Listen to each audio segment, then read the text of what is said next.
There we have it. There we have it. Good day, everybody. Good day. So if you watched Sekou's the Be Your Own Hero show this morning, it was pre-recorded. And that means that I am producing myself today because Sekou, so shout out to Sekou because Sekou is at a Fashion Week event, one of Essence Fashion Week events. He's one of 7 designers that's being featured at Essence Fashion Week event. And so I'm just so excited for him and so proud of him. So we just sending Sekou some love vibes, knowing that everything is going well for him today. And so here we are. Producing myself. I did pretty good. I would give myself an A. Yeah, I think I would. I think I would give myself an A.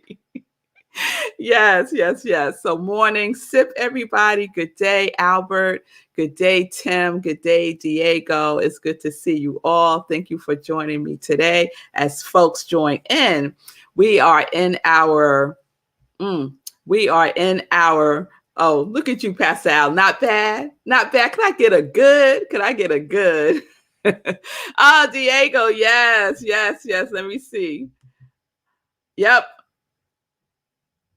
I'm good, Diego. And thank you for my A. I appreciate the offer to join in with me today. But I'm good. It's good for the practice. I'm all about the practice. So speaking of practice, SIP is spirit in practice. And so welcome. I am Rev Melissa, and we are still in our parable series that started last week, right? So, and I'm just loving the whole parable series. I love it so much that I had to do it for a second week. So yesterday, if you tuned in yesterday, and if you didn't, please check out the replay because I shared the parable of the storm runner. Parable of the storm runner created by our very own Sekou Wrights. Because last week I set a challenge out there to Congregation of Joy to create your own parable, right? And we know that a parable is basically 2 stories in one, right? It's the literal story, usually based on something that actually happened, that is true, and the deeper meaning in that. What is the lesson? The spiritual lesson, the lesson that is going to grow us, right? And so Sekou, Julian, Nan, and today I got a parable from my mother. Do y'all know how special that is for me? To get a parable from my mother, okay? So shout out to my mother. I don't see her on here yet, but shout out to my mother for sending her parable today. So I'm going to share another parable from the Congregation of Joy in a minute. First, I wanted to share something that I read in the book that I've been referencing, Irvin Seal, Learn to Live, New Thought Interpretation of Parables. And Lindsay, if you watched the replay yesterday, you asked, but I didn't see it till afterwards. You asked what page I was reading from yesterday because you have the book. So yesterday I referenced page 165. Okay. So 165. All right. So today I'm reading from page 31 for those of you who have the book and want to refer back to it later on. This is what Irvin says about the parable. Life is fluid, always moving and always going somewhere. But there is a technique which all people can use to make progress towards the assumption of their role of authority in the kingdom of heaven. And that technique is the parable. And when he references the kingdom of heaven, he's talking about our state of consciousness, right? Because heaven is within us. It's not some faraway place, right? Heaven is within us, right? So our role and our authority in our state of consciousness. He says it is a psychological tool designed to help the mind to open its inner sight and to see its own capacities and treasures, right? So I love that added definition to the benefits that you receive from parables, right? And I liken it to spiritual psychology, right? Because in spiritual psychology, there's a oneness of mind and spirit. There's a oneness of mind and spirit. And that's what the parable does for us, right? Makes that alignment between not just, let me add in the physical too, the physical experience that we're having, right? Aligning that with our mind, aligning that with spirit, right? And that is the deeper meaning, the deeper teaching. So I'm going to share the parable of the mockingbird. And this is a parable created by someone from our congregation of joy who shall be revealed in a little while. All right. Parable of the mockingbird. There once was a good girl who did what she was told and didn't get into trouble. She was smart and a very good student. She did what her parents and teachers expected of her, and she got excellent grades. Always, in every class. It wasn't easy, but they all expected her to work hard and get good grades because that is how you succeed in life. And so she did. The girl went away to college and did what was expected of her, but she wasn't happy. She didn't know any other way to live. Then she had to take a class that was very, very hard for her. She didn't understand the material. She got lost from the beginning and struggled to do the work. She tried all the ways she knew to learn the material. She got bad grades for the first time in her life, and she was very upset. She didn't even think to ask for help because that would prove she was a failure. So she struggled on. During the final exam, she tried her best but ran out of time and didn't even finish half of it. She was devastated. Holding back tears, she asked the teacher if she could have more time, but he gently said that wouldn't be fair to the others. And she knew that and felt bad for asking, but she felt desperate. She walked outside in tears. She knew she had failed the class. She felt lost. She felt she was a big failure and her parents would be angry and call her a failure too. She sat under a tree and cried. She felt such despair. Her life was over. How could she live if she knew she was a failure? She didn't know what to do, so she just sat there. The world was dark and hopeless. After a long time, she became aware of a lot of noise happening somewhere. She looked up and saw a mockingbird sitting on top of a light pole. The bird was singing and dancing in the most silly and dramatic ways. It flew straight up in the air, turned around, and dive bombed straight down, then fluttered and danced just above the pole before landing on top again, chattering and whistling and singing the whole time. He did it over and over and over again. As she watched, the girl couldn't help but start to smile. The bird didn't care that she had failed her test. Life was still going on. Suddenly, she realized the day was bright and beautiful. The sun was shining. Life was happening. The darkness lifted from her heart and she had hope. She knew she could go on and she would manage somehow. And so she did. This is a PS. She knows the mockingbird saved her. To this day, she has never seen a mockingbird act like that again. She still loves mockingbirds and looks for them wherever she goes. Who was the mockingbird and who sent it? I'm going to let her answer that question.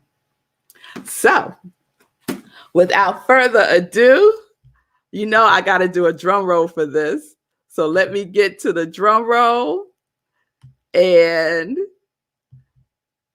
here we go. The author, creator of the Mockingbird.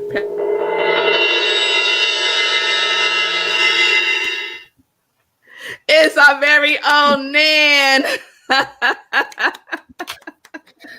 Oh my goodness, my goodness. You read that so beautifully. You had me crying all over again. Well, you already got a shout out from Lindsay. Wow, great story. Thank you. Oh, Yes, it was such a beautiful story. thank you. So let me ask you that question that you have in here. Who was the mockingbird and who sent it? Well, I want to say that at the time that this happened, you know, some of us are slow learners. I'm a very slow learner.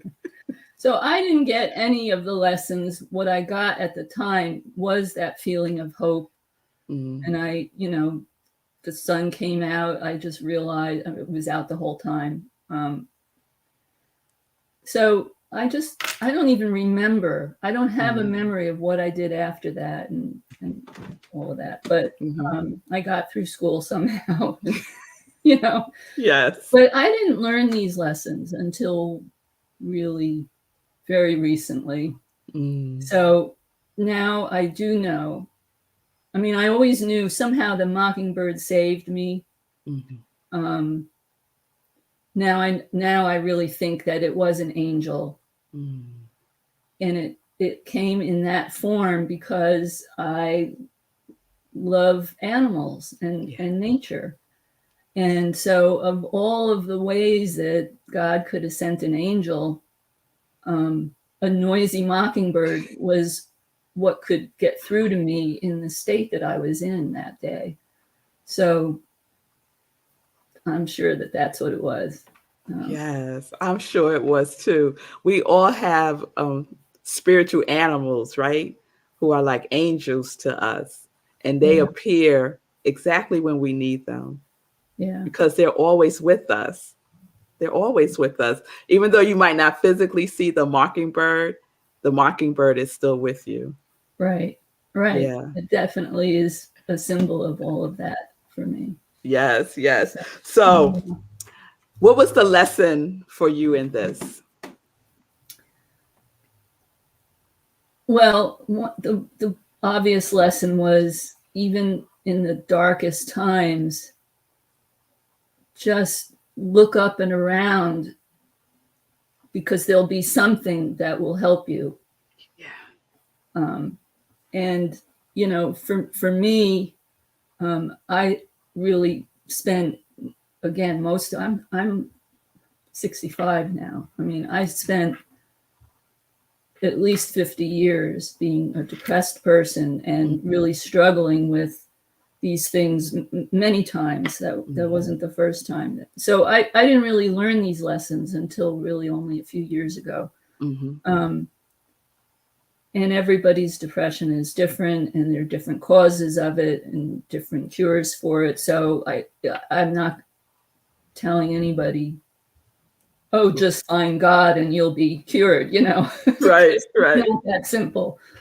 But that is actually what helped me, was coming home to this spiritual thing that I always had in me, but I had lost it, and where I had moved away, and had really lost sight. So it was a long process, but I eventually found my way back, and the depression has gone away. So yes, that's beautiful. Pretty much a miracle. Yeah. Beautiful, beautiful. And you talk about what comes through so powerfully in your parable, Nan, is the vibration of hope.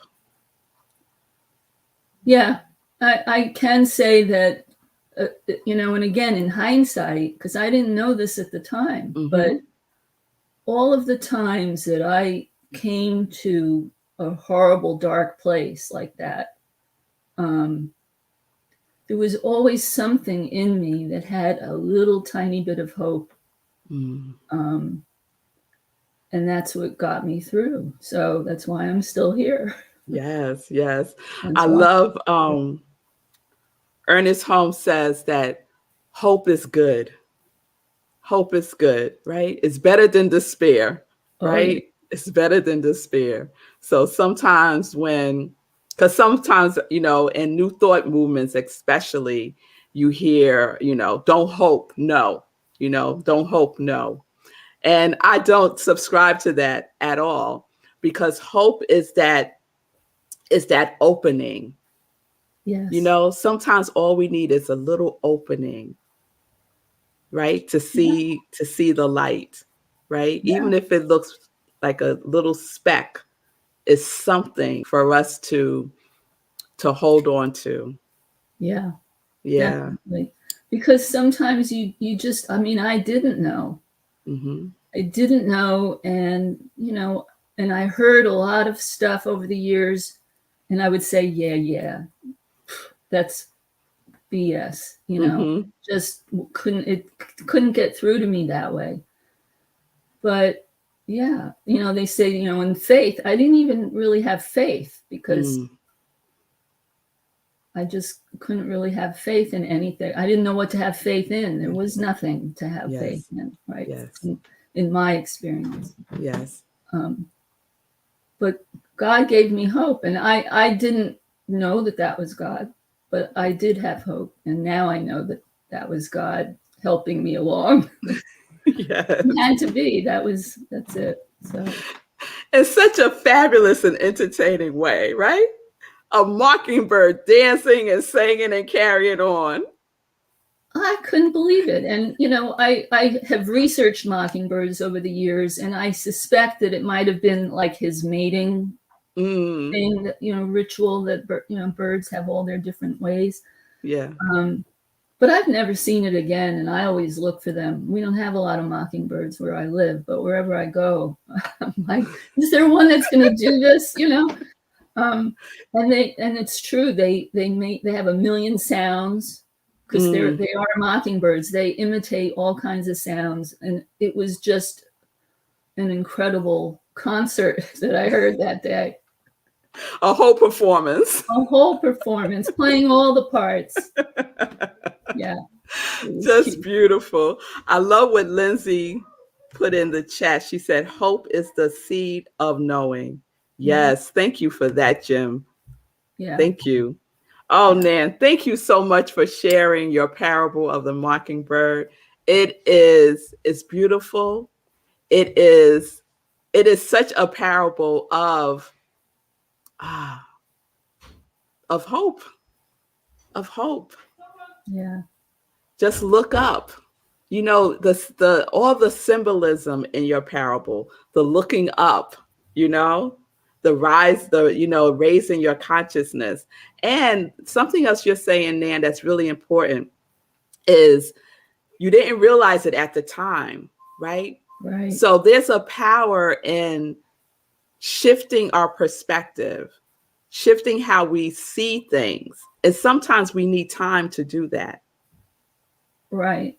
Yeah, that's another thing I wanted to say, that somehow, I did this for years myself. I'd be like, like you hear people say, oh, learn from your mistakes or learn from your experiences. And I'd be like, yeah, I don't learn from that stuff. I just have them over and over again. And I would beat myself up about that too. So some of us take a long time, maybe years, maybe decades. Other people learn faster for whatever reason. It's nothing to beat yourself up about. It's just your journey, your path. Maybe you needed to learn those things. I needed to learn a lot of things to get to this point. So yes, don't beat yourself up. Don't beat yourself up. Be gentle with yourself, right? Be gentle with yourself. Thank you so much, Nan. Let's give Nan some love, y'all. That was amazing. I so appreciate you coming on and sharing today in Morning Sip. So Thanks for encouraging me to be brave. Yes, yes, yes, yes. I see you dancing like that mockingbird, Nan. I see you. I see you. All right, y'all. Thank So you. tomorrow, you're very welcome. Tomorrow, we're going to continue. We have another parable to share. Oh, Jean, yes, I got to put up what Jean is saying here because, Nan, you need to know you are a spiritual warrior. That's right. Yes, yes, you are. Yes, you are. Please receive that. And let's see. My mother saying beautiful. Yes, yes. I know that many people will resonate with that parable, the parable of the mockingbird. Hope is hope is better than despair. Hope is sometimes all that we need to get us through until we could get through to the next thing. All right, y'all. So I hope y'all are enjoying this because I certainly am. I certainly am. So we're going to go into some joy news. We're going to go into some joy news. So the next meditation with the moon is on Monday, September 20th, 4 a.m. Eastern time, right here where you're watching me now. And then after, we have an after party on Zoom. And I'm telling you, Nan could testify. Our last meditation with the moon that we just had this past Monday with the new moon, the after party was lit, y'all. We had a good time. We had a good time. So please join for Monday, September 20th. Okay. Living life in joy this Sunday is going to be a little different because I'm going to pre-record Sunday's Living Life in Joy.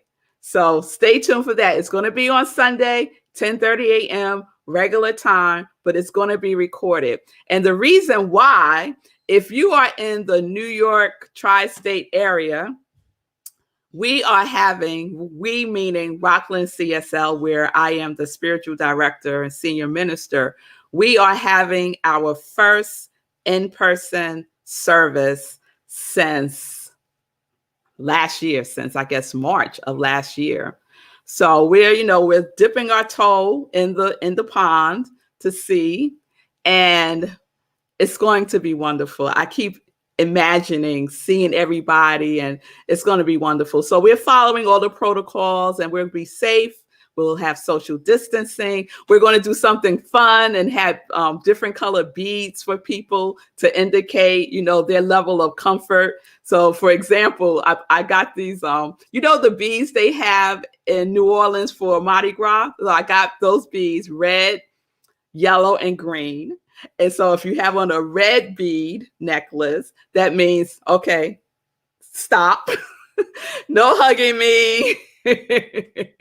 This is where I'm comfortable, some distance, right?